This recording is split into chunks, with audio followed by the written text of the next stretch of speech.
तो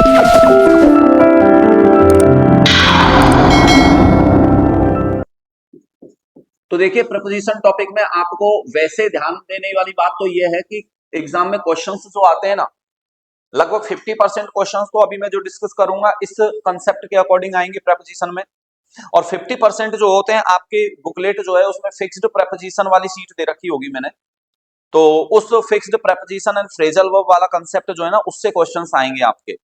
तो according to that आपको वो कंसेप्ट ज्यादा पढ़ना है, उससे ज्यादा क्वेश्चंस बनते हैं phrasal verb and fixed preposition वाले कंसेप्ट, राइट।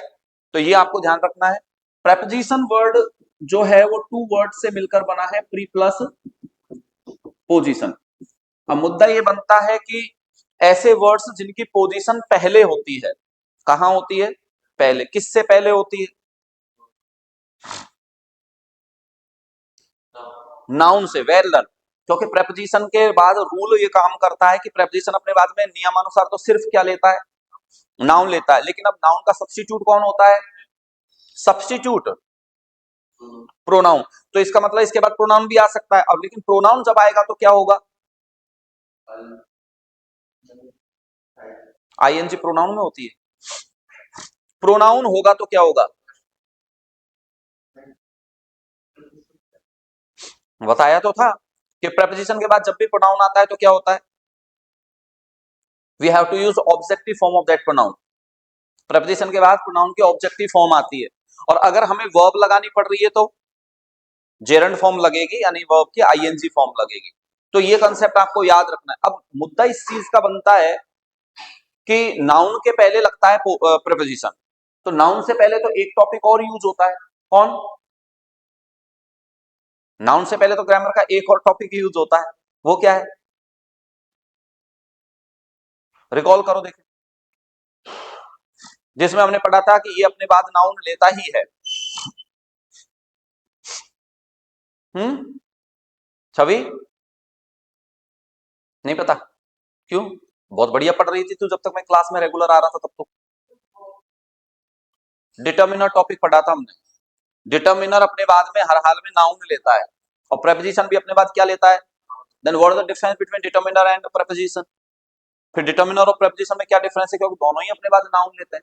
तो नियम ये कहता है कि डिटर्मिनर जो होता है ना, वो केवल खुद जो वर्ब के नाउन के पहले आता है ना, तो यानी सिर्फ एक सिंगल नाउन के साथ ही अपनी पोजीशन को रखता है, यानी हाँ उसी नाउन के साथ में वो अपना रिलेशन बनाकर रखेगा।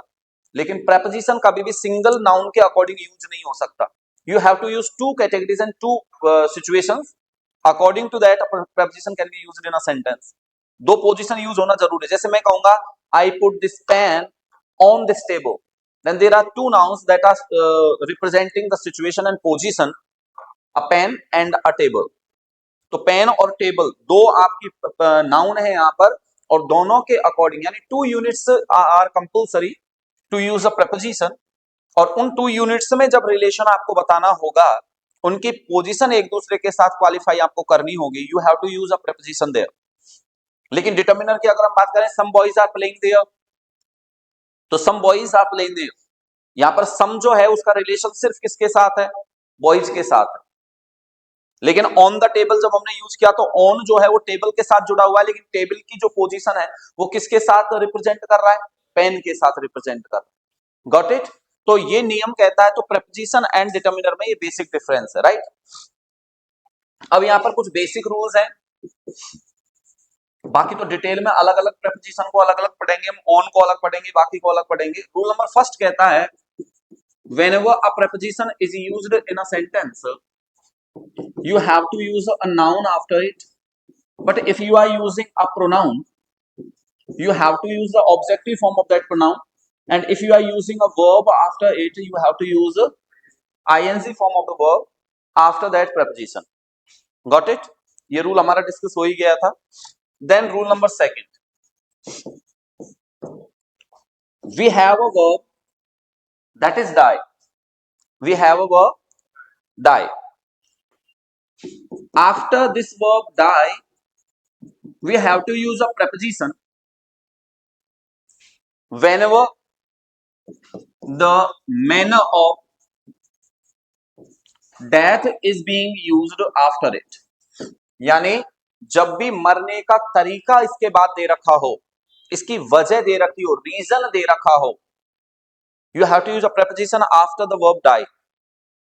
तो आपको एक प्रेपोजिशन यूज करना होगा। सामान्यतः तो ये कह दिया जाता चलते फिरते, तो you have to use preposition of, O F, O F का यूज किया जाता है। ये इतनी पानी की बोतल क्यों रखी है यहाँ पे, बिस्लरी बिस्लरी। तो अपन प्रोवाइड करवाते हैं कॉलेज वाले, सीए वाले इतने इंपॉर्टेंट होते हैं क्या? हाँ, और वो भी 50 ml, आई थिंक सो। हाँ सॉरी 500, सॉरी मैंने क्या बोला, 50, ओनली 50 बोला कि मैंने, हाँ नहीं 500, सॉरी। गजब आदमी हो तो ऐसा हो। तो डाई अपने बाद में क्या लेता है, एक प्रेपोजिशन लेता है, एंड प्रेपोजिशन जो होगा वो डिसाइड किया जाता है according to the reason, cause और मैनर ऑफ डेथ। अब इसके लिए आपको यहां पर कुछ पॉइंट्स पढ़ने हैं। If the manner of death और reason of death is related to disease,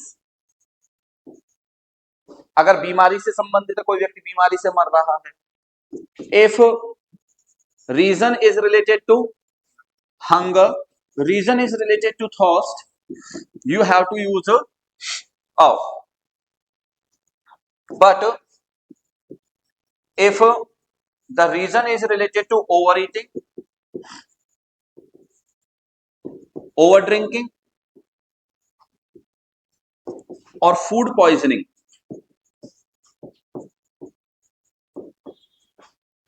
you have to use from after the verb die. आप OF यूज नहीं कर सकते। अब आपको from यूज करना होगा। If reason is related to negligence, किससे रिलेटेड है, नेग्लिजेंस से रिलेटेड है, लापरवाही से रिलेटेड है, you have to use the preposition through there. If reason is related to suicide or violence, you have to use by after the verb die. तो die के बाद आपको by का यूज करना होगा। If reason is related to sake or belief, you have to use for. If reason is related to accident, if death is related to a place, condition, war, fight, you have to use in there. ठीक है। If we are using the word spot or the word lips, you have to use the word on. If die is related to togetherness, साथ साथ को जब represent कर रहा है, you have to use with. यही होते हैं लिप्स, तौर पे होता है। मैं बताऊंगा कैसे, क्लियर कंसेप्ट। तो इतने प्रेपोजिशन हैं जो डाई वर्ब के साथ यूज हो सकते हैं। अब तुमने जैसे कि कहा कि सर लिप्स का क्या मतलब है, कि लिप्स से कैसे डाई रिलेटेड होगा। एक्चुअली यार डाई वो मरने वाले डाई के लिए मैं नहीं बोल रहा हूं, लेकिन वर्ब तो डाई यूज की जाएगी वहां। होता है ना कई बार हम जैसे कि बोलते बोलते रुक जाते हैं, तो यानी वहां पर एक फ्रेज यूज होती है कि his words died blank lips, तो ऑन लिप्स, यानी उसके जो वर्ड्स हैं, जो बोलना चाह रहा था वो होठों तक आते आते और उसने उन्हें खत्म कर लिया, तो वहां वो वर्ड्स मर गए। किसी के वर्ड्स डर की वजह से गले में अटक कर रह जाते हैं, तो उसके लिए इन का यूज होगा, इन थ्रॉट। तो डिपेंड करता है, इस तरीके से लिप्स होता है। स्पॉट का तो पता है ही आपको, जब हम कहते हैं कि ऑन द स्पॉट डेथ हो गई उसकी, है ना। नहीं, होमिसाइड के लिए डाई वर्ड थोड़ी ना यूज होता है। होमिसाइड का खुद का मतलब ही डाई होता है, उसके तो खुद के अंदर ही डाई छुपा हुआ है ना। तो डाई वर्ब आनी चाहिए पहले, डाई वर्ब। मैं एग्जांपल से लिखवा रहा हूं आपको समझना। जैसे सेंटेंस इस तरीके का बनेगा, मैंने मान लीजिए लिखा ही डाइड कैंसर। मैंने मान लीजिए इस तरीके से आपको एक सेंटेंस दे दिया, over eating.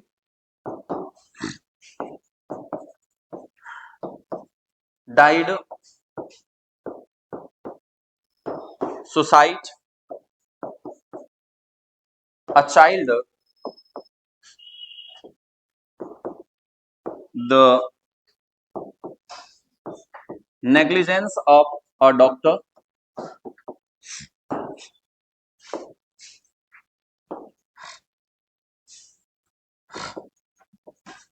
he died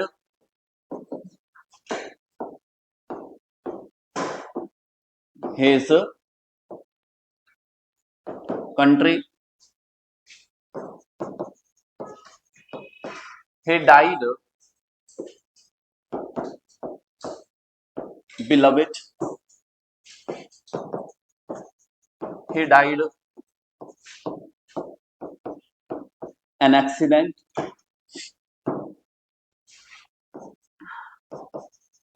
he died the spot। ठीक है, तो मान लीजिए अब यहां पर इन सभी सेंटेंसेस को देखोगे ना तो आपको पता लगेगा सभी जगह क्या वर्ड यूज हो रहा है, डाई वर्ड आना आवश्यक है। अब अगर मान लो सुसाइड की बात अगर मैं करूं तो सुसाइड में तो आपको डायरेक्ट सेंटेंस भी तो दे सकता है ही सुसाइडेड, और भी अच्छा सेंटेंस जब बनता है तो ही कमिटेड सुसाइड, ऐसा बोल देते तो डाई वर्ब नहीं आया। और डाई वर्ब जब नहीं आए तो प्रेपोजिशन यूज ही क्यों करना है, because this rule is completely related to the verb die, whenever die is used in a sentence, die use होना जरूरी है, तब जाकर ये रूल फॉलो करोगे, अदरवाइज नहीं करोगे फॉलो। Got it? ठीक है, तो यहां डाई रिलेटेड है किससे? सजल तो इतना बिल्कुल अलग थलग जाके क्यों बैठा है, बिल्कुल ही ऐसे तो यहां आके बैठ जा नजदीक थोड़ा सा। ये तेरे से बातचीत नहीं करते हैं क्या? ऐसे नहीं करते? करते हैं तो फिर ऐसे दूर दूर क्यों रहता है? डाई यहां रिलेटेड किससे? डिजीज से। यू हैव टू यूज अब here in this sentence the verb die is related to overeating, so for overeating you have to use overeating किससे को रिप्रेजेंट करता है? फ्रॉम को देखो यहां पर मैंने लिख रखा है overeating, overeating रिलेटेड है किससे? फ्रॉम से। Next one is he died suicide by the negligence of a doctor, through use होगा। Clear? Next one he died blank the sake of his country, for he died blank his beloved, with होगा प्रेमिका के साथ मर गया, तो with होगा वहां पर टुगेदरनेस को बताएगा। He died blank an accident, in and the spot, on का यूज। Got it? तो डाई के साथ में किस तरीके से आपको प्रेपोजिशंस यूज करने हैं ये चार्ट आपको बताएगा, इस लिस्ट के अकॉर्डिंग आपको याद करना है। सिमिलरली एक रूल आपका रूल नंबर 3 इसी तरीके की एक वर्ब से रिलेटेड है, and that verb is suffer.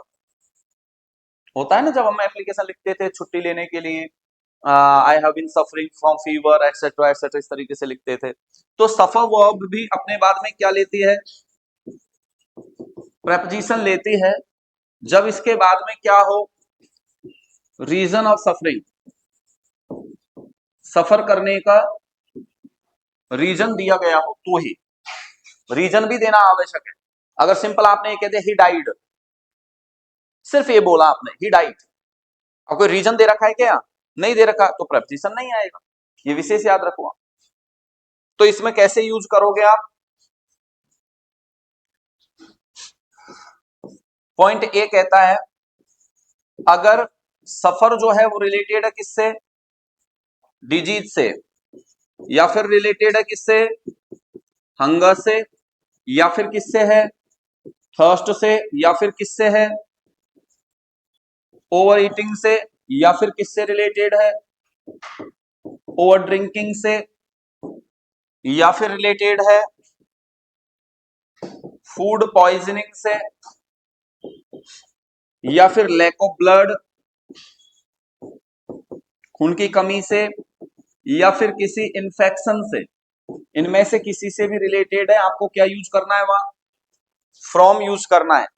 Point B, अगर कोई सफर कर रहा है किसी के सेक के लिए या फिर बिलीफ के लिए, you have to use for.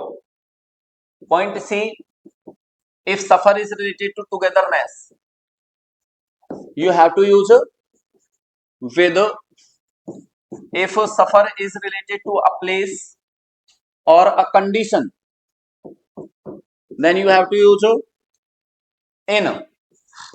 If someone is being suffered by a person, you have to use by, but sentence must be passive. Sentence कैसा होगा लेकिन पैसिव होगा, ये विशेष ध्यान रखना आप लोग. क्लियर है कंसेप्ट? जैसे कि एग्जांपल देखिए आप, he is suffering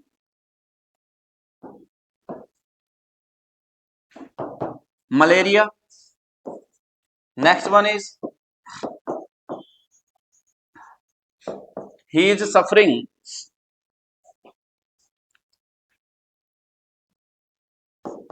the sake of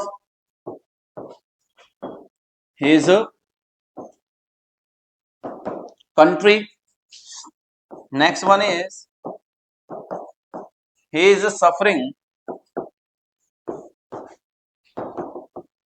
his family. He is suffering his hostel. He was being suffered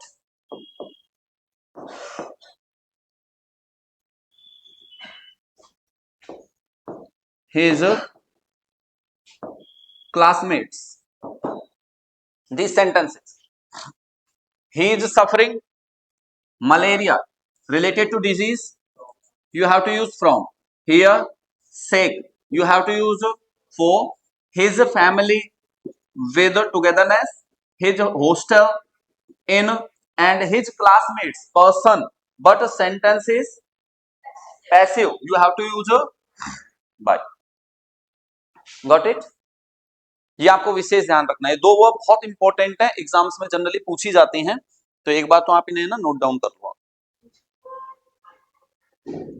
next one देखो, रूल नंबर 4 में हम डिस्कस करेंगे कुछ ऐसे कॉन्सेप्ट्स को जनरली जिनको इंग्लिश मीडियम के कैंडिडेट्स के लिए तो नहीं, लेकिन हिंदी मीडियम के कैंडिडेट्स के लिए काफी कुछ दिक्कतें होती हैं, क्योंकि हमारे हिंदी मीडियम में क्या किया जाता है कि हर वर्ड का ट्रांसलेशन करके समझाया जाता है. तो प्रेपोजिशन भी उसमें से एक शामिल है कि प्रेपोजिशन को भी ट्रांसलेट करके बताते हैं. जैसे कह देते हैं ऑन का मतलब पर होता है, इन का मतलब में होता है, फॉर का मतलब के लिए होता है, बाय का मतलब के द्वारा होता है, जबकि ऐसा कुछ भी नहीं है. Preposition is related to close category of words. तो वर्ड्स की स्टार्टिंग में ओपन और क्लोज क्लास हमने जो डिस्कस की थी ना, तो क्लोज क्लास से है, और क्लोज क्लास का कोई मीनिंग नहीं होता, केवल उसका फंक्शन होता है, उसका यूज होता है केवल. और यूज होता है तो उसके अकॉर्डिंग देखो, जैसे हमने मान लीजिए एक सेंटेंस इस तरीके से लिखा, the time is 4 o'clock in my watch. पढ़ने में सेंटेंस अच्छा लगेगा इन माई वॉच बोलकर, लेकिन ध्यान रखिएगा जब भी कभी वॉच में टाइम की बात की जाती है तो वहां किसका यूज होता है? बाय का यूज होता है. ये विशेष ध्यान रखना. सेंटेंस आ गया जैसे कि मान लीजिए I have bought this book in 50 rupees. मान लो ये सेंटेंस है. तो अब यहां पर हम जब बोलते हैं हिंदी में तो ऐसे बोलते हैं ये बुक मैंने 50 रुपए में खरीदी है, तो मे का मतलब हो गया इन हो गया. लेकिन गलत है, जब भी कभी किसी प्राइस की हम बात करते हैं तो वहां पर हमें क्या यूज करना होता है? फोर का, या फिर फिक्स्ड प्राइस अगर होगी ना, फिक्स्ड प्राइस के लिए हम यूज करते हैं एट का. अब एट और फोर दोनों प्राइस के लिए आते हैं, तो दोनों में क्या डिफरेंस है? तो ये भी समझना आपको जरूरी है कि जैसे कि एट भी यूज होता है, लेकिन एट तो यूज होता है क्या? जैसे एमआरपी जो आपकी है ना, उस एमआरपी पर आपने कोई चीज खरीदी, वो तो है आपका एट. लेकिन फोर का मतलब हो गया एमआरपी प्लस अदर एक्सपेंसेस. जो अदर एक्सपेंसेस, और मान लो आपने कोई ऑनलाइन चीज ऑर्डर की, अब ऑनलाइन में मान लीजिए डिलीवरी चार्ज और लग गया. अब उस जो प्रोडक्ट है उसकी प्राइस तो मान लो 50 रुपीज है, लेकिन मान लो 30 रुपीज जो है वो डिलीवरी चार्ज लग गया है, तो अब आपको कितने में पड़ी वो? 80 में, तो उसके लिए आता है क्या 4। लेकिन जो उसके एमआरपी है उसी में हमें कोई वस्तु मिल रही है तो वहां क्या यूज करते हैं हम, एट का यूज करते हैं। ये विशेष ध्यान रखना है।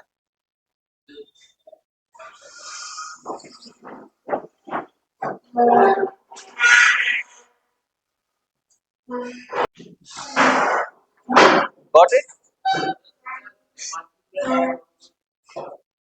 एमआरपी प्लस डिस्काउंट हो तो भी एट का यूज होगा, वही फिर उसके एमआरपी होगी तो भी वो मतलब एट का ही यूज मानेंगे उसको। नहीं मतलब वो उसका कहना वही है, माइनस होता है ना, तो उसमें भी कोई एमआरपी अगर लिख दी है यहाँ पर तो एमआरपी का तो मतलब होता है कि ये इस रेट पर है, उससे अगर कम में मिल रही है तो फिर क्या यूज होगा मान लो। तो वही है आपका कंसेप्ट, ठीक है ना, क्लियर है। तो यहां पर सेंटेंस इस तरीके से बनेगा। और नेक्स्ट वन आपका जैसे आ गया Sachin made 30 runs in 30 balls. पढ़ने में अच्छा लगेगा सेंटेंस, 30 बॉल में 30 रन बनाए, तो मे का यूज हो रहा है। लेकिन ध्यान रखना क्रिकेट में जब भी बॉल्स वहां पर यूज की जाती हैं तो इनका यूज नहीं होता, वहां हमेशा यूज होता है किसका, ऑफ का यूज होता है। ये ध्यान रखना। आपकी बार जब मैथ देखो तो इस चीज की तरफ ध्यान देना, वहां ऑफ यूज होता है। क्लियर है। Next one. लेकिन अगर इस सेंटेंस को ऐसे लिख दिया जाए कि सचिन मेड 30 रन्स, ब्लैंक दे दिया जाए और फिर कह दिया जाए 5 ओवर्स, क्या दे दिया जाए 5 ओवर्स, तो ओवर्स की बात जब भी की जाती है तो वहां किसका यूज होगा, इनका यूज होगा। हमने मान लीजिए कहा ही वो a gold ring in his index finger. मान लो ये सेंटेंस बोला गया तो हम हिंदी में बोलते तो ऐसे ही है, उसने अपनी उंगली में अंगूठी पहनी, तो मे का यूज हो गया तो इनका यूज कर लिया। लेकिन ध्यान रखना जब भी किसी बॉडी पार्ट की बात की जाती है किसी वस्तु को पहनने के लिए, तो वहां पर आपको किसका यूज करना है भाई, ऑन का यूज करना है। बट लेकिन अगर नेक की बात की जा रही है, किसकी बात की जा रही है, तो नेक के साथ आपको ऑन यूज नहीं करना है, आपको क्या यूज करना है, अराउंड यूज करना है। जैसे कि हम सेंटेंस यूज करें ही वो a gold chain around his neck, तो यहां पर अराउंड का यूज होगा। अब यहां ऑन यूज नहीं कर सकते, विशेष ध्यान रखना है आपको। Clear concept. इसी टाइप से सेंटेंस मान लीजिए दे दिया जाए there are a lot of birds on this tree,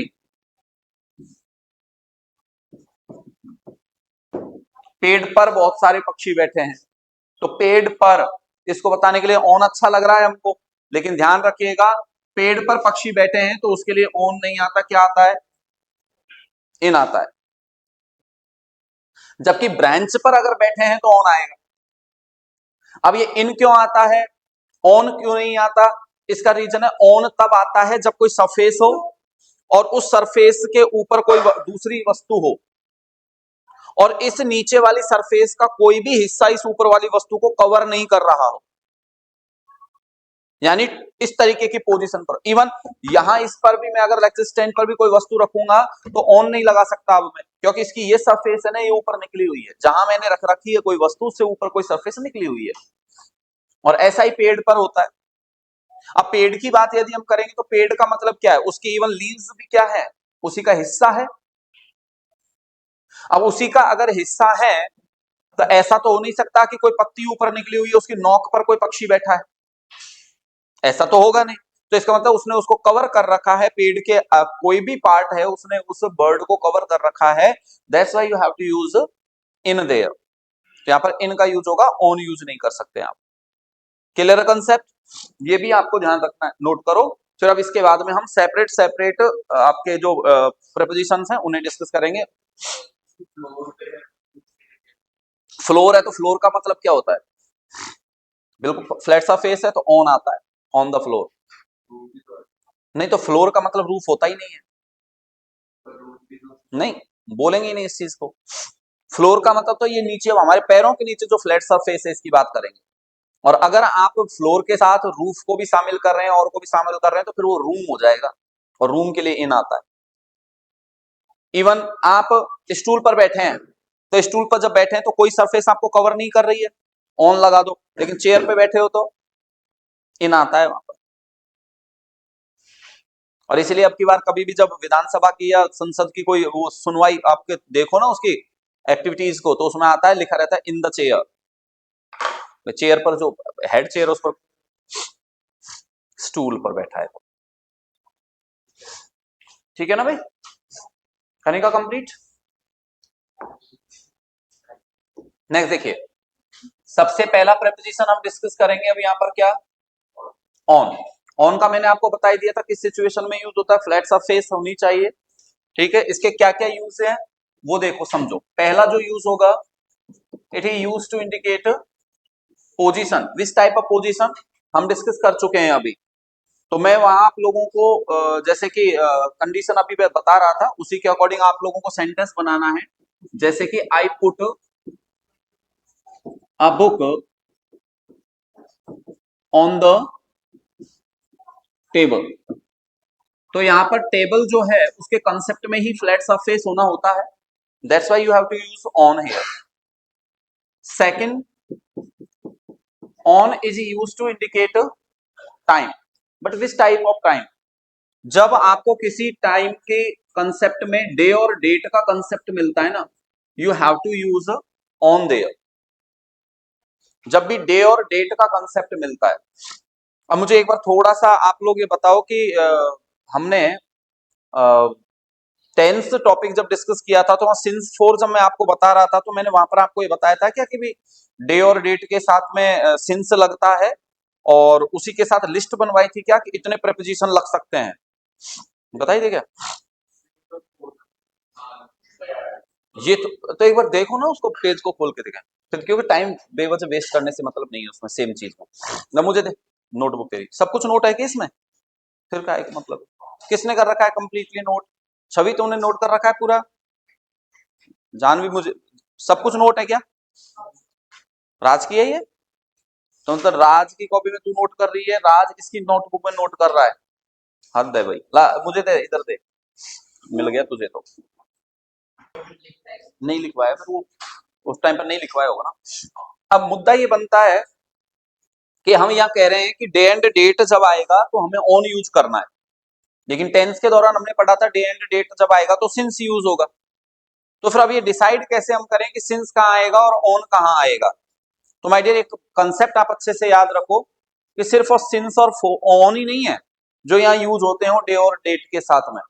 since और ऑन के अलावा फ्रॉम भी यूज होता है, एट तो नहीं आता। फ्रॉम भी यूज होता है, बिटवीन यूज होता है, बिफोर यूज होता है, आफ्टर यूज होता है, बाई भी यूज होता है। इतने वर्ड्स यूज हो सकते हैं। डिफरेंस क्या है वो मैं आपको सेंटेंसेस लिख रहा हूं उसके अकॉर्डिंग समझने हैं। जैसे मान लीजिए एक सेंटेंस हमने लिखा, he has been playing here Monday. एक तो लिखा हमने ये, दूसरा हमने लिखा वी, या फिर पहले अलग तरीके का सेंटेंस बना देता हूं, he will have been playing here the next Monday. मान लो ये आ गया सेंटेंस। एक आ गया, we worship the lord Shiva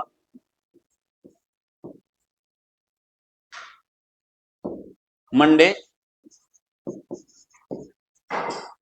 will have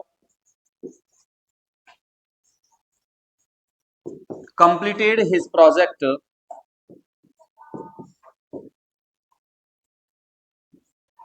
Monday we study here from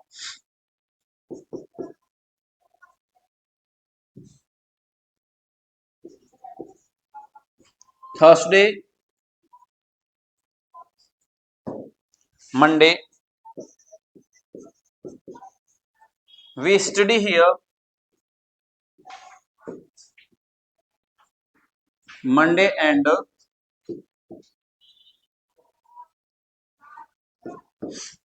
Saturday.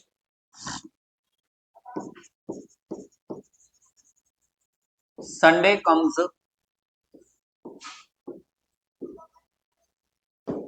Monday, Tuesday comes Monday.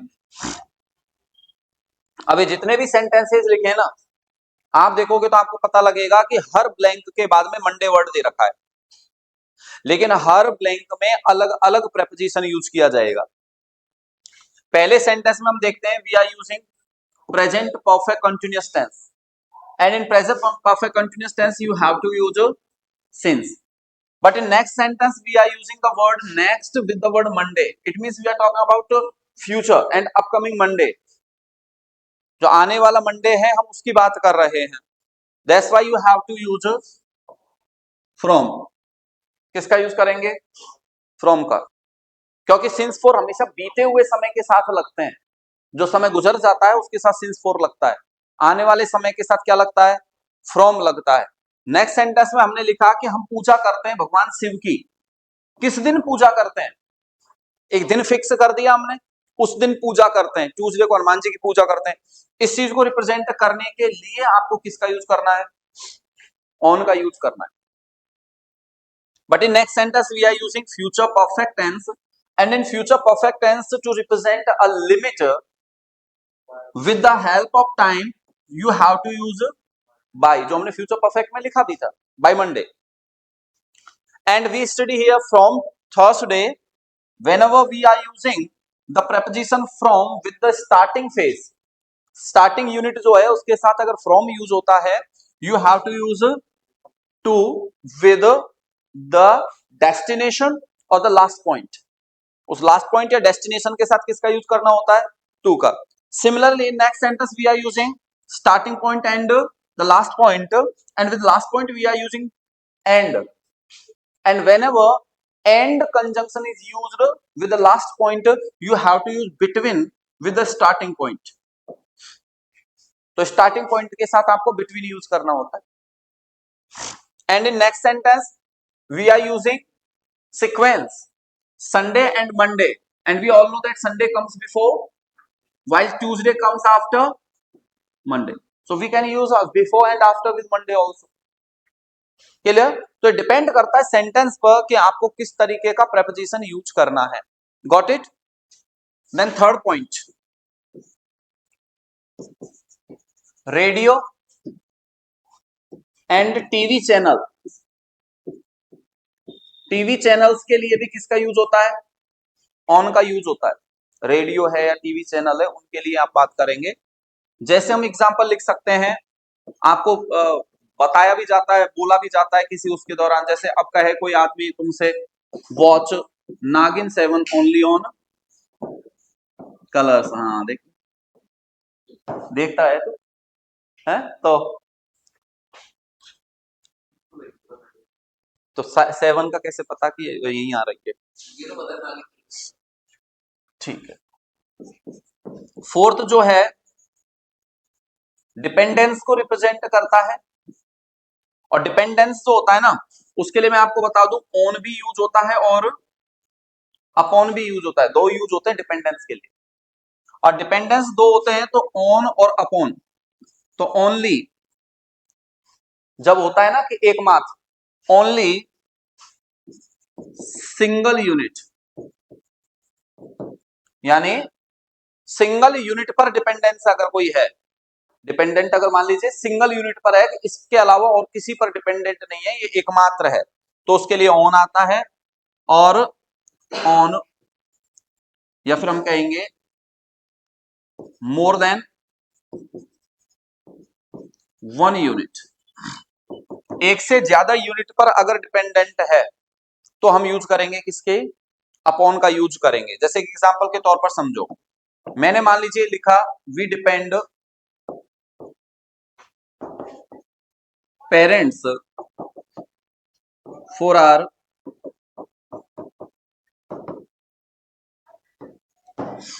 Pocket money. अब पॉकेट मनी के लिए किस पर डिपेंड करते हैं हम, किसी और पर भी डिपेंड करते हो क्या, नहीं। भले ही कोई और भी देता हो आपको पॉकेट मनी, मुद्दा वो नहीं है, दादा दादी दे दें या फिर कोई और आपके मामा जी दे दें, बुआ जी दे दें, वो मुद्दा नहीं है। मुद्दा यहाँ पर है कि ये कंसेप्ट रिलेटेड पेरेंट्स से ही है, तो आपको क्या यूज करना है, ऑन। लेकिन अगर हम कहें वी डिपेंड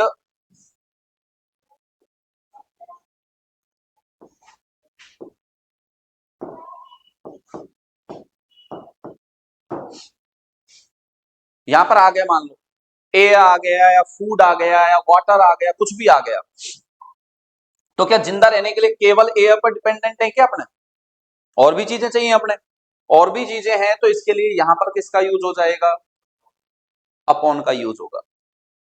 किसका यूज होगा, अपॉन का यूज होगा, ये विशेष ध्यान रखिएगा। फिर फिफ्थ कंसेप्ट होता है इसका to represent continuity, to represent continuity.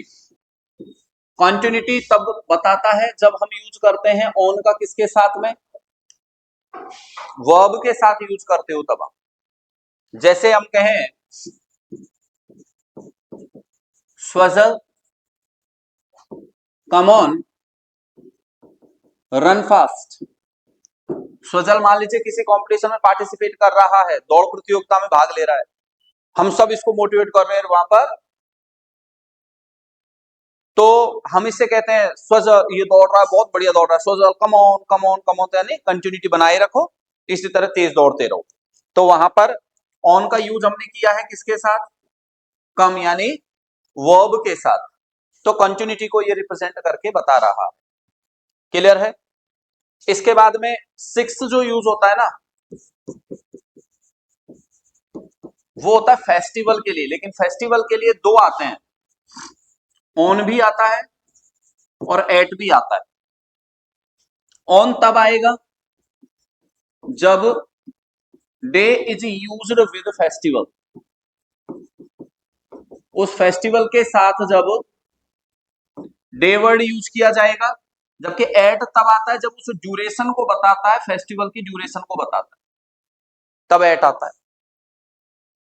जैसे एग्जांपल के तौर पर हम कहें he went to his village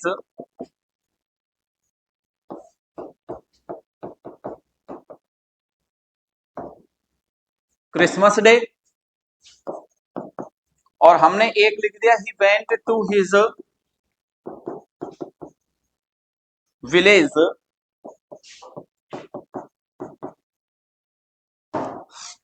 Christmas, सिर्फ ये लिखा।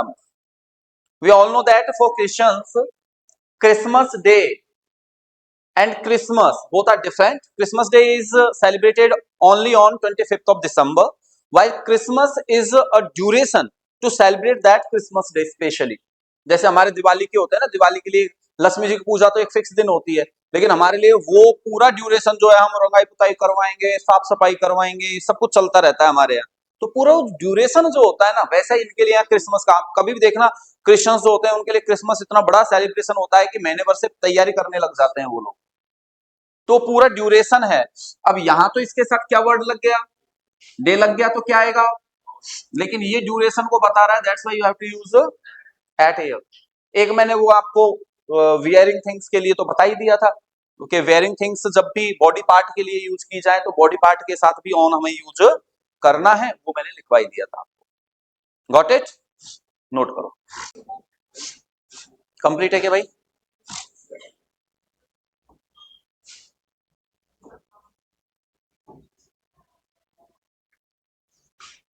नेक्स्ट वन, अगला जो होगा प्रपोजिशन, वो है हमारा कौन सा, इन। इनका जो पहला यूज है वो होगा किसके लिए, पोजीशन के लिए जब कोई नाउन किसी दूसरी नाउन में हमारे बोलने से पहले से ही क्या हो, मतलब मौजूद हो, वहां पर उसकी प्रेजेंस हो, तो हमें इन का यूज करना है। लेकिन अगर बोलने के समय पर आप किसी नाउन की ऐसी सिचुएशन बताते हैं कि वो किसी नाउन में प्रवेश कर रही है, एंटर कर रही है, या मोशन वाली बात की जाए कि मोशन के साथ में उसमें प्रवेश हो रहा है, तो हम इनटू का यूज करेंगे, वो विशेष ध्यान रखना। अब वो कैसे भी हो सकता है, जैसे बचपन में आप लोगों ने शेर की और खरगोश की कहानी सुनी होगी। खरगोश उस शेर को ले गया कुएं में, उसको कुदवा दिया उसकी परछाई दिखवा के, हाँ, तो फिर वो हम कहेंगे तो the lion jumped into the well होगा। क्या होगा? इनटू द वेल होगा। आप मान लीजिए बाउल में कोई भी वस्तु डाल रहे हैं, तो उस कंडीशन में भी क्या यूज होगा? इनटू का यूज होगा। तो ये विशेष ध्यान रखना है आपको। तो जैसे कि एग्जांपल के तौर पर मैं इसमें लिखूं कि there are 50 students in this room, यानी बोलने से पहले से ही अंदर बैठे हुए हैं। लेकिन अगर मान लीजिए इनटू की बात करें तो हम कहेंगे a boy is going into the room, तो वहां पर हम यूज कर लेंगे किसका? इनटू का यूज कर लेंगे। जबकि यहां किसका यूज हुआ है? इनका यूज हुआ है। क्लियर है? दूसरा यूज जो होगा वो होगा किसको लेकर? टाइम को लेकर। लेकिन टाइम हम जब यूज करते हैं तो उस टाइम को हम रिप्रेजेंट करते हैं किसके रूप में? एक ग्रुप के रूप में हम रिप्रेजेंट करते हैं। जैसे कि हम कहें we wear woollen clothes in winter, तो विंटर जो है एक पूरा ड्यूरेशन है, तो हम किसका यूज करेंगे? इनका यूज करेंगे। क्लियर? थर्ड यूज जो होता है वो इसका यूज होता है बिगर प्लेस के लिए, बड़ा स्थान जो होगा। अब पता कैसे लगेगा बड़े स्थान का? दो दिए जाएंगे आपको प्लेस, उनमें से जो बड़ा स्थान होगा उसके साथ इन होगा। जैसे कि हम कहें ही लिव्स एट बरकत नगर इन जयपुर। अब दो प्लेस दे रखे हैं यहां पर, एक तो बरकत नगर है और दूसरा बड़ा कौन है? क्या लग गया? इन लगा दिया हमने वहां पर। जबकि छोटे स्थान के साथ क्या लगाया? तो ये रूल भी साथ में क्लियर हो गया, छोटे स्थान के साथ क्या लगता है? एट लगता है। फोर्थ यूज जो होगा वो होगा आपका परमानेंट स्टे के लिए। जब कोई नाउन किसी स्थान पर परमानेंट रहने लग जाती है तो उस कंडीशन में किसका यूज करेंगे हम? इनका यूज करेंगे। जैसे कि ही इज लिविंग इन बरकत नगर, और बाद में जयपुर आपको लगाना होगा तो या तो इन जयपुर ही लगाओ और अदरवाइज कॉमा लगाकर जयपुर लगाना है आपको। लेकिन इसमें भी एक कंसेप्ट आएगा आपका, अगर किसी स्ट्रीट की बात की जा रही है या किसी एक फिक्स प्लेस की बात की जा रही है, प्लेस जिसे हम लैंडमार्क भी कह सकते हैं, उसकी बात की जा रही है ना, तो इन दोनों के लिए आप एट यूज करते हैं। वो भी किसके लिए? परमानेंट लिविंग के लिए, स्टे के लिए। परमानेंट भले ही क्यों ना रह रही हो नाउन उसके बावजूद। जैसे हम एग्जांपल के तौर पर लिखें, जैसे ही इज लिविंग विक्टोरिया स्ट्रीट, किसका यूज कर लिया? यहां स्ट्रीट का यूज कर लिया। आपको एट का यूज करना है, इन नहीं लगा सकते विक्टोरिया स्ट्रीट के लिए। ऐसे मान लो सेंटेंस दे दिया ही इज लिविंग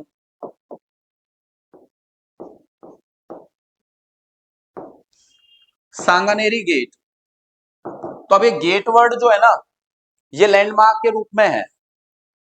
ऐसा थोड़ी सांगानेरी गेट पे ही बना लिया, उसमें व्हीकल निकलने की जगह भी नहीं छोड़ी है, वहीं थोड़ी रहने लग गया वो।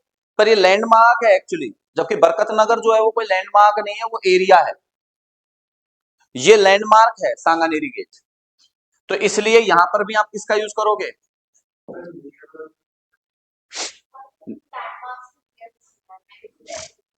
नियर तो तब यूज करते हैं जब नियर का मतलब तो एडवर्ब हो गया ना, लेकिन पर हम यूज प्रपोजिशन कर रहे हैं ना। अच्छा एक बात बताओ, चलो ये आगे थोड़ा सा मैं बताऊं आपको। जैसे हमारे एक कंसेप्ट होता है, जब भी कोई रूम बनाते हैं हम घर में, तो गेट के पास क्या गेट के पास क्या होता है, क्या होता है? चौखट होता है गेट के पास, या गेट खुद चौखट में लगा रहता है? अरे उल्लू, बरामदा गेट के पास जरूरी है, निश्चित है।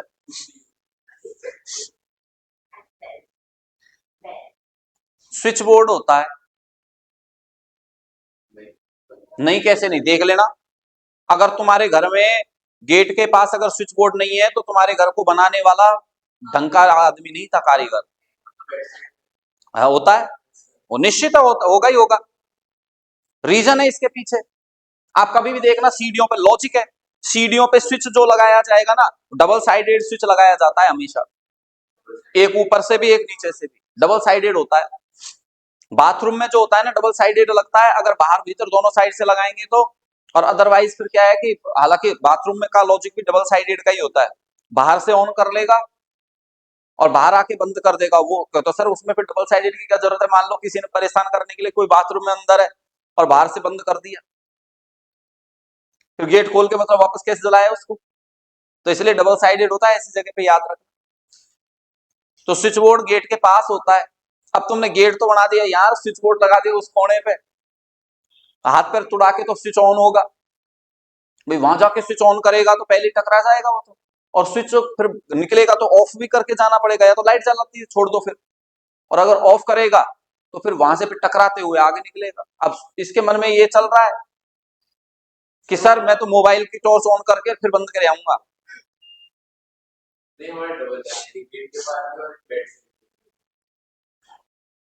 हाँ तो वो तो फिर अलग है ना, फिर तो वो यूं करके तो डबल साइडेड नहीं होगा वो। अच्छा मतलब इधर से ऑन करके उसी फैन को उधर से बंद कर सकते हैं, वो गुड, फिर बहुत अच्छे से बनवाया मकान तुम्हारे तुमने तो।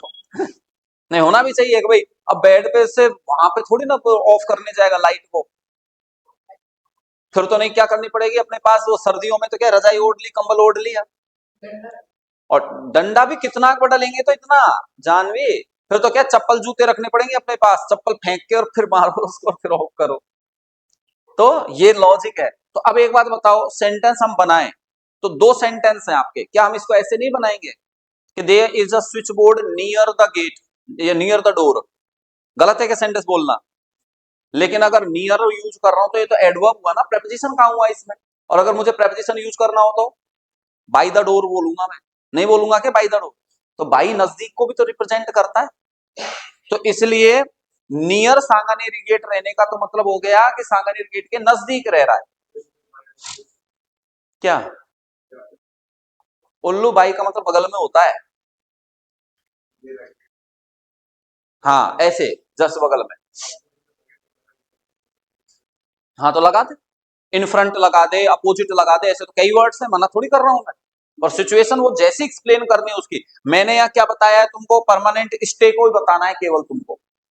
मैं सिर्फ इतना लिख रहा हूँ, तुमने ऊपर मेरा टाइटल नहीं देखा मैं क्या बताना चाह रहा हूँ, खुद के लॉजिक लगा रहे हो जबरदस्ती के। सर जैसे कि मेरा भी परमानेंट स्टे मेरे घर की जस्ट टैक्स है और वो भी परमानेंट लैंडमार्क है, तो मैं उसको किया था मेरा पॉइंट एंड एब्सोल्युटली लगेगा like I am living at लेकिन वो उस सांगानेरी गेट के एरिया को थोड़ी बता रहा है। लैंडमार्क का मतलब क्या हो गया? मैंने कहा फिक्स प्लेस लैंडमार्क के रूप में जब उस एरिया की पहचान ही वो बन गया हो। सांगानेरी गेट तो उस कॉलोनी का एरिया का नाम हो गया है भाई। आपके पुलिस थाना है, वो भी सांगानेरी गेट थाना कहलाएगा। आपके महिला चिकित्सालय हॉस्पिटल है, वो भी सांगानेरी गेट कहलाएगा। तो एरिया ही बन गया सांगानेरी गेट, एरिया तो बन गया। लेकिन ये गेट वर्ड जो है, ये तो उस एक स्ट्रक्चर को रिप्रेजेंट कर रहा है ना, तो है तो लैंडमार्क ही एक तरीके से ही। मैंने कहा सांगानेरी गेट, जैसे मैंने इस्कॉन टेम्पल कहा, इस्कॉन टेम्पल से अगर उस कॉलोनी का नाम भी इस्कॉन टेम्पल ही रख दिया जाए तब इस कंडीशन की बात होगी। लेकिन अब उस कॉलोनी का नाम तो अलग है, और जगह का नाम अलग है उस लैंडमार्क का, तो वहां नहीं होगा फिर। अब नियर इस्कॉन टेम्पल बोलोगे आप, वहां नियर इस्कॉन टेम्पल बोला जाए। मैंने कहा है सांगानेरी गेट से उस जगह का ही नाम हो गया है। वहां कभी भी देखना एड्रेस में, वोटर आईडी में, इनमें जब डलेगा ना तो सांगानेरी गेट ही होता है। वहां एरिया ही सांगानेरी गेट बन गया वो। अजमेरी गेट, सांगानेरी गेट, घाट गेट है, ये एरिया का ही नाम हो गया इनके नाम पर। लेकिन कितना ही भले एरिया का नाम रख दिया आपने, उसके बावजूद आप ध्यान रखना, ये जो वर्ड है गेट, ये तो एक उस स्ट्रक्चर को बता रहा है जो फिक्स स्ट्रक्चर है। तो ऐसा कोई भी वर्ड जब आ जाता है तो आप यूज नहीं कर सकते इस तरीके से, तो आपको एट यूज करना होगा। क्लियर है? अब टोंक फाटक बोल दिया, अब बोलते तो उस एरिया को टोंक फाटक ही है, लेकिन टोंक फाटक नाम से किसी एरिया का नाम नहीं डेवलप हुआ है अभी। उस एरिया को बोलते भले ही है, लेकिन ऑफिशियली कोई नाम थोड़ी है कॉलोनी का नाम। कॉलोनी का नाम तो बरकत नगर है, नहीं? हाँ, बरकत नगर उसके टोंक फाटक के उधर की साइड में, इधर की साइड बजाज नगर है। टोंक फाटक है क्या कोई जगह का नाम? टोंक फाटक तो टोंक फाटक है वो। अब आपको सर उसका नाम टोंक फाटक क्यों रखा? अब तो कोई लॉजिक नहीं है उसका टोंक फाटक बोलना, वो तो परमानेंट नाम चल गया उसका टोंक फाटक, वरना अब कोई लॉजिक नहीं है उसको टोंक फाटक बोलने का। अब पहले क्या था कि ये जो टोंक फाटक पे अंदर अपनी इस टोंक रोड से जो रोड आ रही है, टोंक फाटक से होकर गुजर रही है ना, तो पहले इस आप देखना इसके टोंक फाटक से होके फिर वो जो बरकत नगर अंदर के उस पे मार्केट में जाते हैं ना, उसके बगल बगल में गट्टे की साइड में एक रोड और जा रही है पुलिया के बगल बगल में होके। हाँ, तो वो एक्चुअल में वो नाटानी मार्बल्स वगैरह जो हैं उनके बगल में होके जा रही है। तो एक्चुअली पहले ये रोड जो थी ना टोंक रोड, वो थी ऐसे ही ये, पहले ये यहाँ इस तरीके से नहीं थी। पुलिया जब तक नहीं बनी थी तब तक व्हीकल्स ऐसे घूम के ही जाते थे सारे, लेकिन जब यह रस रहने लग गया तो टोंक जाने वाली रोड थी ये, और उस पर बना हुआ फाटक था ये, तो टोंक फाटक हो गया नाम इसका। रीजन तो ये था, पुलिया तो बाद में बनी है पूरी, और सीधी रोड बना नहीं सकते थे क्योंकि सीधी रोड में तो गांधीनगर स्टेशन आ रहा था, तो इसलिए घुमा हुआ था। लेकिन एरिया का नाम डेवलप नहीं हुआ है, तो अब अगर यहाँ पर टोंक फाटक आप बोलोगे ना, तो अब एट टोंक फाटक नहीं बोलोगे, नियर टोंक फाटक ही बोलना पड़ेगा, वहां प्रेपोजिशन नहीं लगा सकते अब आप। समझ में आई बात? एरिया डेवलप होना चाहिए उस नाम से, तो ये आपको विशेष याद रखना है। फाटक पे रहता है तो भाई तू फाटक का सिग्नल वगैरह तू ही दिखाता होगा, इसका मतलब तो ये हो गया फिर। हाँ, ये हो सकता है वो जो है ना वो रेलवे का वो जो है वहां पर बैठता है वो कैंडिडेट, वो क्या बोलते हैं उसको, लाइटमैन वगैरह जो है, उसके लिए हम कह सकते हैं एट टोंक फाटक, क्योंकि उसकी गुंटी जो बनी हुई है ना वो वही बनी हुई है, उसके लिए कह सकते हो तुम बेझिझक, कोई दिक्कत नहीं। समझ में आई बात? नेक्स्ट, फिफ्थ पॉइंट, जब कभी भी हम वेयरिंग थिंग्स की बात करते हैं, किसकी बात करते हैं? Wearing things but in wearing position, पहने जाने वाली वस्तुएं पहनी गई पोजीशन में होनी चाहिए, लेकिन किस पोजीशन में होनी चाहिए? पहनी हुई पोजीशन में होनी चाहिए। तभी आप किसका यूज करोगे? इनका यूज करोगे। जैसे कि हम इस तरीके से कह दें, कोई भी एक एग्जांपल दे दें, जैसे Adam is in a beautiful watch today, मान लो हमने ये बोल दिया। अब अदम के लिए जब हम यूज कर रहे हैं यहां वॉच के लिए, यानी अदम ने वॉच पहन रखी है तो इनका यूज कर रहे हैं, तो वॉच वेयरिंग थिंग है, वेयरिंग थिंग से पहले इन यूज कर रहे हैं। ये तभी यूज हो सकता है जब इसने वो घड़ी पहन रखी है। अब इसने घड़ी पहन रखी है तब तक ये, अब इसने मान लो तुरंत मुझे परेशान करने के लिए और घड़ी खोल के और साइड मतलब अपने ऐसे हाथ में लटका ली ऐसे, है, तो फिर वहां क्या यूज करेंगे हम? हाथ में लटका ली तो विद यूज हो जाएगा वो, फिर इन नहीं आएगा। है, प्रियांशी है, स्पेक्टिकल्स लगा रखे हैं इसने, तो अब इसने पहन रखे हैं ना तब तक हम क्या यूज करेंगे? इन। लेकिन इसने भी फिर दिमाग लगाया कि सर को गलत साबित करना है, इसने वो स्पेक्स उठा के उतार के और सिर पे रख ली। अब पहनी हुई पोजीशन में नहीं, तो अब जिस पोजीशन में लगा दो वैसे, तो ऑन लगा देंगे, ऑन हर हेड। आई बात समझ में? तो इस तरीके से आपको इनका यूज करना होता है प्रेपोजिशन का। करो नोटिस को लो। वनपाल वन रक्षक अलग होता है, वनपाल तो का काम होता है वहां पर, जैसे जंगल है उसमें पेड़ पौधे उगाना करना, और कौन से पेड़ और उसमें हो सकते हैं, तो उसका मतलब उनको पेड़ों को डेवलप करना या फिर उनमें पानी वानी दिलवाने का काम करना, उनको कैसे और उनकी ग्रोथ हो क्या हो किस तरीके से, तो वो तो वनपाल होता है। वन रक्षक जो होता है वो जो होता है वो केवल क्या करता है, सिक्योरिटी का काम करता है वहां पर।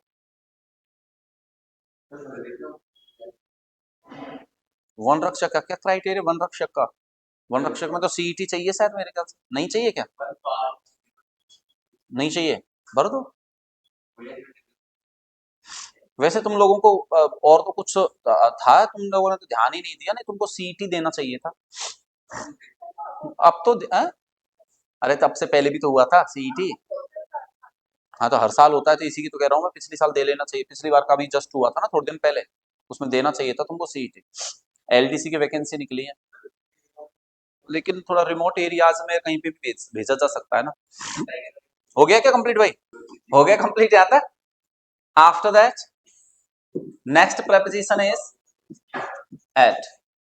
एट का तो आप एक ही कंसेप्ट याद रखना कि ये फिक्स जो भी होते हैं ना उनके लिए यूज होता है मूलतः। जैसे फर्स्ट इसका यूज जो होता है वो पोजीशन के लिए होता है, तो पोजीशन भी कैसी होनी चाहिए, फिक्स होनी चाहिए।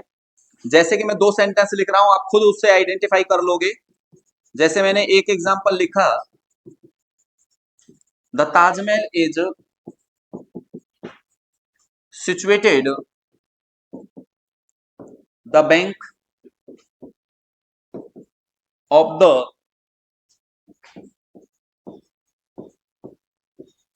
यमुना। और दूसरा हमने लिखा, children are playing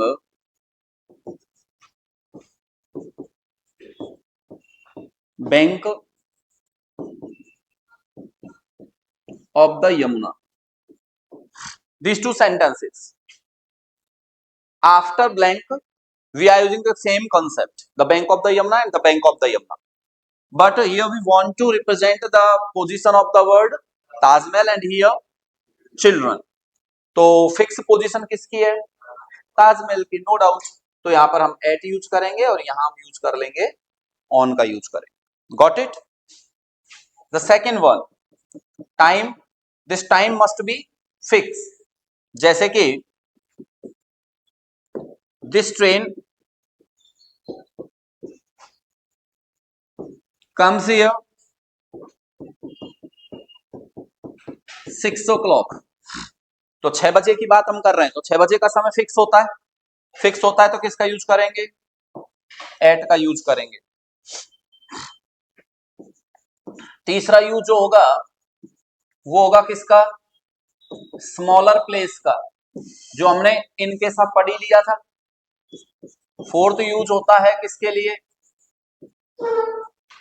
temporary stay के लिए, जब कोई अस्थायी रूप से कहीं रह रहा हो। जैसे हमने कहा he went to Jaipur and stayed at a hotel. तो होटल में अगर रुक रहा है तो डेफिनेटली वो टेम्परेरी रह रहा होगा, वहीं पे थोड़ी ना अपना आशियाना जमा लेगा कि नहीं बारे मुझे तो होटल पसंद आया, मैं तो यहीं रहूंगा जिंदगी भर, ऐसा थोड़ी है। तो यहाँ पर टेम्परेरी स्टे के लिए भी यूज होता है। फिफ्थ जो यूज होता है वो होगा, सिचुएशन जो होती है ना वो भी फिक्स होगी, ठीक है। जैसे कि आप सिचुएशन का मतलब हो गया, जैसे बॉटम वर्ड आ जाए, सरफेस वर्ड आ जाए, ये सब फिक्स होते हैं। जैसे मान लो कोई ग्लास है या ये बोतल है, इसमें इसके बॉटम पर क्या पड़ा हुआ है, एक सिक्का पड़ा हुआ है, तो फिक्स है वो। तो उसके लिए भी हम किसका यूज करते हैं, एट का यूज करते हैं। सिक्स्थ जो होता है वो आप ध्यान रखिएगा, डायरेक्शन जो होगी ना, तो डायरेक्शन भी कैसी होनी चाहिए, फिक्स होनी चाहिए। जैसे मैं आप लोगों से बोलूं, students look at the board,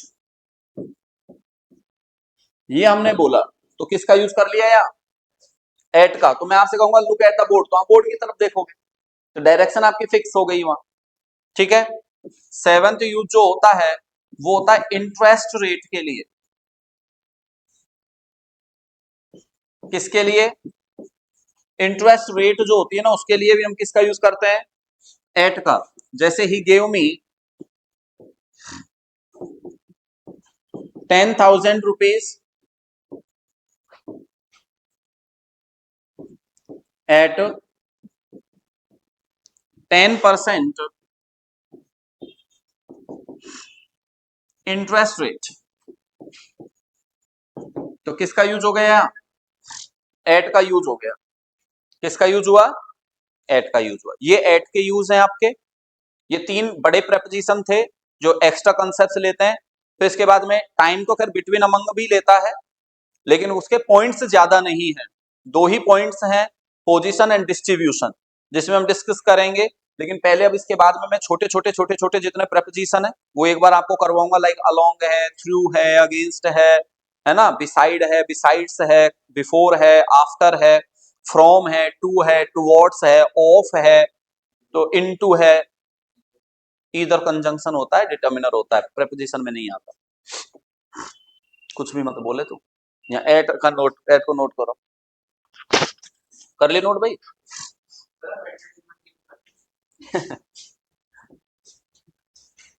next one देखो, नेक्स्ट प्रेपोजिशन होगा, एक है आपका beside and the next one is besides.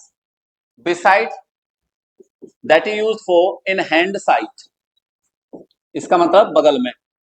And then besides is used to represent additional situation, है ना। तो एडिशनल सिचुएशन जो होगी उसके लिए हम यूज करते हैं किसको?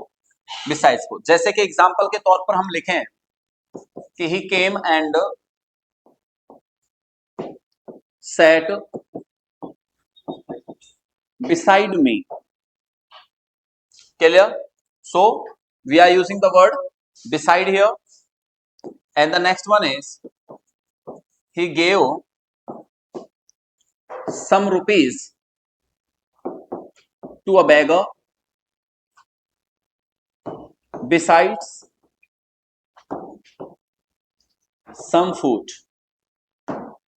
यानी तो besides मतलब एडिशनली, तो एडिशनली उसने फूड के अलावा क्या दिया? उसे कुछ रुपए भी दिए। Got it? Next one is along. Along का मतलब होता है साइड बाय साइड। क्या होगा? साइड बाय साइड, जिसमें हम यूज करते हैं there are a lot of trees along the road. We are using here along. Got it? Next one is against. Against is used to represent first opposition. Opposition को represent करता है। जैसे कि he went to market against the desire of his friends. You have to use here against, यानी अपने friends की Dzire के against में वो कहां गया? मार्केट गया।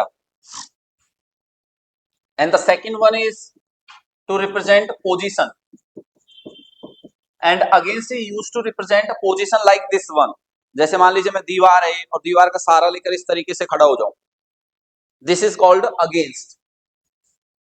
तो हम ये कह सकते हैं कि ladder, the position of ladder is always used with against, क्योंकि लैडर हमेशा इस तरीके से रखी जाती है। लैडर का मतलब वो सीढ़ी होती है ना, सजल रिमूवेबल सीढ़ी जो होती है उसको हम बोलते हैं, तो दीवार पर ऐसे ही रखी जाती है वो। That position is always called against. तो यहां पर हम कहेंगे कि ही put a ladder against the wall and climbed up on the roof, climbed up on the roof. Got it? The next preposition is through. It is used to represent a medium, but which type of medium? Like this, a noun start from here and cross this surface and reach here. So this situation, this crossing situation is related to through, right? For example, the sun rays are coming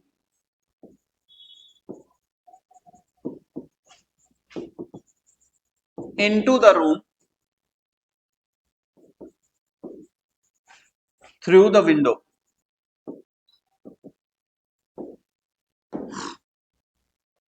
Clear?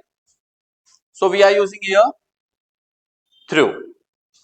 But medium की अगर हम बात करें तो medium में और भी कई तरीके होते हैं। मीडियम में जब हम कहेंगे कि इसके अलावा मीडियम जो होता है ना, जैसे इंग्लिश मीडियम है, हिंदी मीडियम है, ये जो तरीके होते हैं इनके लिए हम यूज करते हैं किसका? इनका यूज करते हैं। ठीक है, जैसे कि ही completed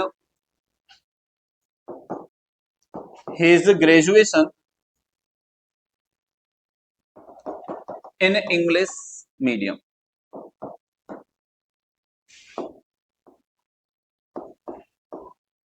You have to use here in. That is the use of through. ये through का use है। Clear? Next one is before. That is used to represent sequence. We all know that. Sequence तो हम सबको पता है, अभी थोड़ी देर पहले ही हमने लिखा था Monday comes before.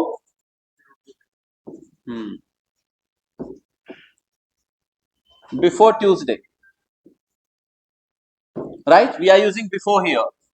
But before is also used to represent presence. Presence को भी represent करता है before. जैसे 2014 में मोदी जी ने इलेक्शन कैंपेन के दौरान एक स्टेटमेंट बोला था कि मनमोहन सिंह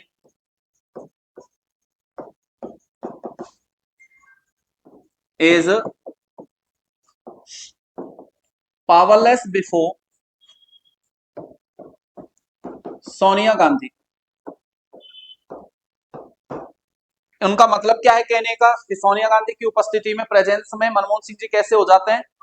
सारी पावर्स किसके पास हैं? सोनिया जी के पास है। That's why he used before there. Got it? And the opposite of the word before is after. That is used to represent a sequence.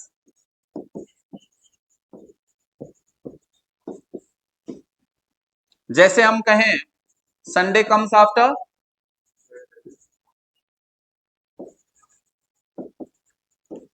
Saturday. किसका यूज करेंगे हम? आफ्टर का। क्या हो गया? क्लियर है? So this is before and after. कहां से यूज करोगे? यहीं से करोगे ना, बिसाइड एंड बिसाइड से करो note. Next one is across. First is from one side to other side. एक तरफ से दूसरी तरफ तक जब कोई नाउन मौजूद हो तो उसके लिए क्या यूज करते हैं हम? अक्रॉस यूज करते हैं। For example, there is a bridge across this river. लेकिन आपने देखा होगा कि ब्रिज बनाने के लिए हम ओवर का यूज भी करते हैं, ओवर ब्रिज होता भी है। सेंटेंस कैसे बनेगा उसका? There is a bridge over this road. सामान्य केस में क्या होता है कि अक्रॉस यूज तब हम करते हैं जब ऊपर वाली सरफेस या ऊपर वाली वस्तु जो भी हो नीचे वाली सरफेस को टच कर रही हो। नदी पर जब ब्रिज बनेगा तो ब्रिज के पिलर्स को कहां रखा जाएगा? नदी में ही रखा जाएगा। लेकिन रोड पर बने हुए ब्रिज के पिलर्स को रोड पे रखा जाता है क्या? रोड पे रख देंगे तो फिर व्हीकल कहां से निकलेंगे? तो साइड में रखा जाता है उसके पिलर्स को, तो इसलिए वहां ओवर का यूज होता है। वैसे एट प्रेजेंट टाइम अक्रॉस का यूज न के बराबर होता है। From one side to other side के लिए अक्रॉस का यूज जो होता है ना वो न के बराबर होता है। अक्रॉस केवल एक कंडीशन में यूज होता है, कब? जब हम कहते हैं एट अदर साइड, दूसरी साइड कोई चीज मौजूद हो उसके लिए हम यूज करते हैं इसको, जिसके पास पहुंचने के लिए हमें कोई एक सरफेस है उसे क्या करना पड़े? क्रॉस करना पड़े।